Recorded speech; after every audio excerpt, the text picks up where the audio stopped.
Hello everyone, I'm Priyanka Mishra, Assistant Professor at SIIT Bhopal. Today we are going to discuss one of the topic of basic computer engineering, that is DBMS architecture.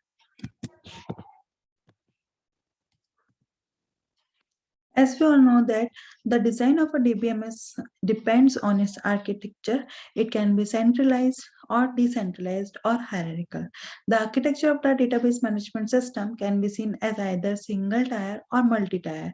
And an entire architecture divides the whole system into related but independent and modules which can be independently modified, altered, changed, or replaced.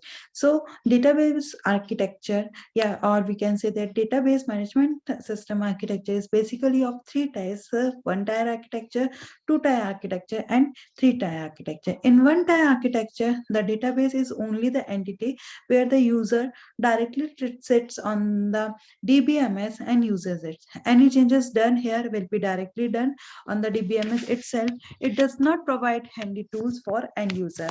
So database designer and programmer normally prefer to use single tier architecture. If the architecture of database is two tier, then it must be an application through which the database management system can be accessed. Programmers use two tier architecture where they access the database management system by means of an application. Here the application tier is the entirely independent of a database management system in terms of its operation, design, and programming. Now, in third type of architecture, that is three-tier architecture, this type of architecture separates its tier from each other based on the complexity of the users and how they use the database present in the data present in the database. It is the most widely used architecture to design a database management system.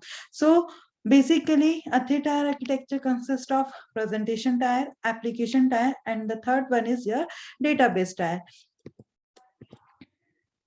In in two-tier architecture, here is a client machine and one server machine. Here, the database management and database user can use a database management application which is connected through server machine where database system resides. So it can directly access these through database through server machine. In third three tier architecture, there are three types of there are three tier present here, that is presentation tier, application tier, and database tier.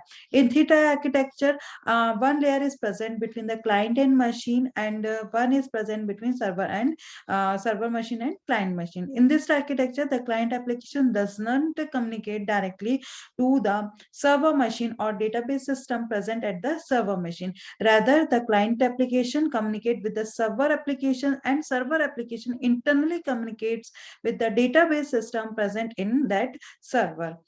So the database tier, at this tier, the database reside along with its all query processing languages. We also have the relation that define the data and their constant at this level.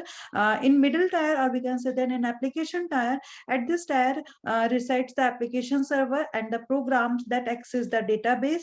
For our user, this application tier present as an abstracted view of the database, and users are aware of any existence of the database beyond the application.